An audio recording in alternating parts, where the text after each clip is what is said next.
唔知你有冇聽過？其實我成日都覺得人生最單純、最快樂嘅時候，通常就係細個嗰陣。咁講唔係想講啲好沉重嘅説話，只係想講生老病死呢啲嘢真係冇人控制到。好多人都會覺得父母大過仔女，應該一定係父母先走。但係其實人生呢，冇人估到，唔一定會跟住我哋以為嘅次序發生。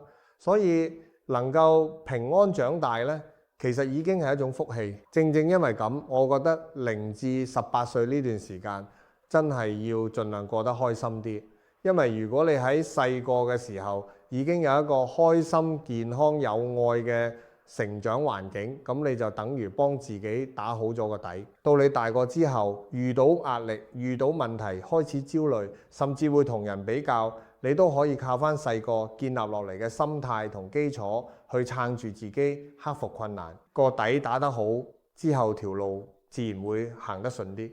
我都好想強調一點，就係能夠過到18歲，其實已經係一種幸運。活到今日，我哋某程度上已經贏咗人生一大步，而之後可以行到幾遠，活成點樣，就真係要靠自己努力。